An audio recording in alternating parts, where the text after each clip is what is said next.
Shalom rekan-rekan sekerja Allah, bertemu lagi dengan saya di dalam renungan pada pagi hari ini. Sebelum memulai renungan, kita berdoa. Mari.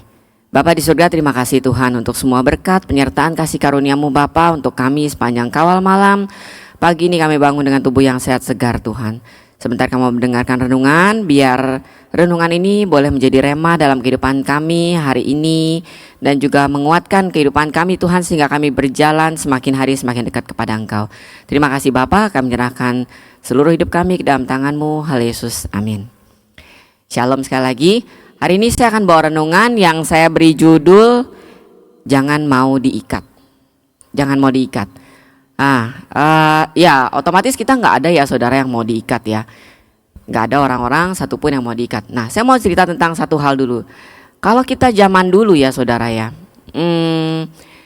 orang nyasar, kita jalan nih terus tiba-tiba nyasar gitu ya. Nyasar, orang zaman dulu itu mereka pandai melihat tanda-tanda langit.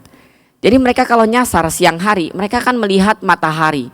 Matahari di sebelah mana? Nah, dia akan tahu di mana utara, timur, barat, dan selatan.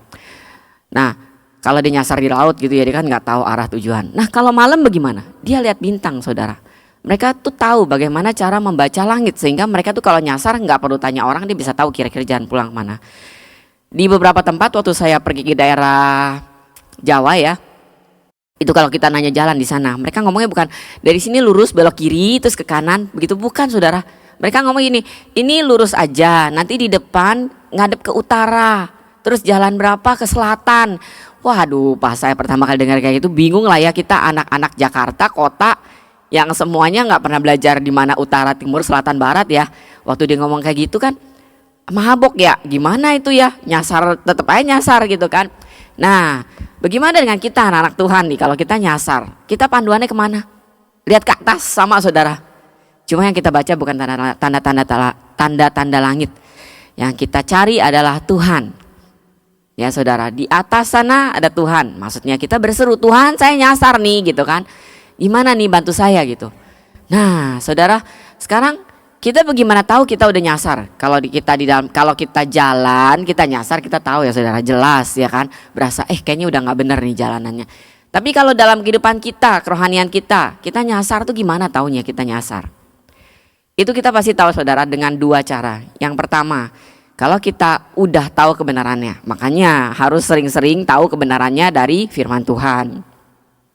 Yang kedua, kalau kita udah punya Roh Kudus, kita bersama Tuhan, otomatis kita dikasih Roh Kudus, benar? Nah, Roh Kudus itulah yang ngasih tahu kita, rambu kita, alarm kita. Kalau kita tuh nyasar, Roh Kudus akan kasih tahu. Nah, jadi saudara, kita ada dua tanda ini. Kita bisa tahu kalau kita tuh nyasar apa enggak. Pertama dari Roh Kudus, yang kedua dari kita tahu kebenaran. Itu berdua harus berjalan seiringan. Setelah kita terima Tuhan sebagai Tuhan Yesus Selamat, kita terima Roh Kudus, kita menguatkan sinyal kita, GPS kita itu dengan membaca firman Tuhan. Dengan begitu kita bisa tahu kapan kita nyasar. Nah, kalau kita udah nyasar, saudara, cepet-cepet balik, cari Tuhan yang di atas.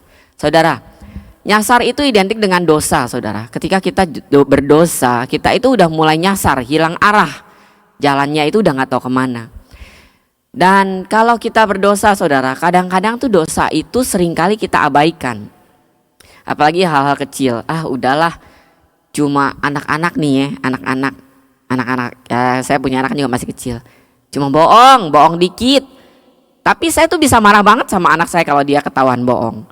Mungkin orang-orang tua atau orang-orang dewasa lainnya akan pikir gini, kenapa sih lu cuma anak lu marah, ngomong bohong dikit aja lu marahnya kayaknya udah over banget gitu. Intinya sebenarnya bukan masalah dia bohong dikit bohong banyak saudara, tapi kebiasaan berbohong itu yang saya tidak mau dia miliki. Itu sebabnya saya akan tegas sama anak saya, sangat tegas. Begitu juga suami saya kalau kita urusan soal berbohong. Karena saya gak mau dia punya habitual berbohong. Nah, kata habitual itu berarti satu kebiasaan saudara. Kita mulai dari sekali-sekali. Ya saudara, kata sekali ini udahlah gak apa-apa sekali doang gitu kan. Tapi akan berakibat fatal kalau sekali doang ini kita biarkan selama 10 kali, 20 kali, 50 kali, 100 kali, 1000 kali. Akhirnya itu akan menjadi habitual, mengikat kita. Satu benang ya. itu yang akan mengikat kita, dan itu yang lebih bahaya daripada kita dosa membunuh istilahnya. Membunuh sekali, kita langsung masuk penjara saudara. Kita tahu itu konsekuensi gede. Tapi kalau berbohong itu nggak ketara, nggak berasa, dan kadang-kadang tidak meninggalkan bekas. Nah itu sebabnya saudara, jangan sampai kita mau diikat dengan dosa itu. Kalau kita udah mulai berasa nyasar sekali, balik. Jangan kita mau, ya saudara, siapa sih yang mau nyasar terus makin nyasar. Gak ada kan orang yang mau nyasar, pasti mereka mau pulang ke rumah. Semua orang pengen pulang ke rumah. Begitu juga dengan kita, kalau kita berdosa, jangan kita mau diikat. Ya, dengan kita berdosa itu kita menyasarkan diri, kita mengikatkan diri. Nah, kita jangan mau diikat. Jadi cepat buka, mumpung dia cuma satu, teng, patah saudara. Tapi kalau udah seribu lilitan, itu kita udah nggak bergeming, kita udah, ya kan? Nah itu bedanya. Jadi jangan mau diikat saudara.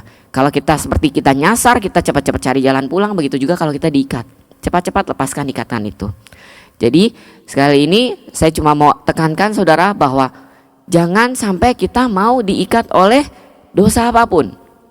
Kalau kita jalan nyasar, cepat pulang.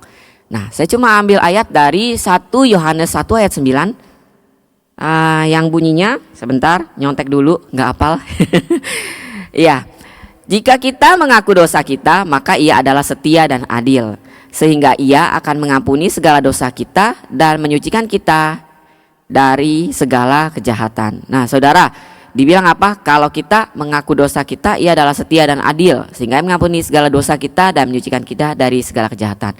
Saudara ingat, kalau kita udah sekali berbuat dosa, cepat-cepat bertobat, minta maaf, tapi bukan mengulang. Kalau kita mengulang lagi, akhirnya kita sama aja membiarkan diri kita untuk diikat lagi.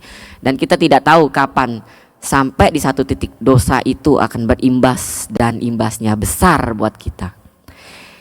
Ingat saudara, jangan mau diikat. Mari kita berdoa. Bapa di surga, terima kasih Tuhan untuk semua penyertaan-Mu Bapa buat kami, untuk firman Tuhan ini Bapa. Kami tahu Tuhan, kami kadang-kadang menganggap dosa itu sebagai hal-hal yang sepele, apalagi dosa-dosa yang kelihatannya samar Tuhan. Tapi kami mau belajar kecil ataupun besar Tuhan, bukan masalah kecil besarnya sebuah dosa, tapi masalah keterikatan akan dosa itu Tuhan. Seperti kami gak pingin jalan pergi nyasar dan tidak bisa kembali, begitu juga kami tidak mau diikat Bapa. Dan kami ingin melepaskan diri kami dari dosa dengan mengaku dosa itu dan stop untuk melakukannya. Terima kasih Tuhan, segala kemuliaan bagi nama-Mu. Hal Yesus, amin. Shalom, Tuhan Yesus memberkati.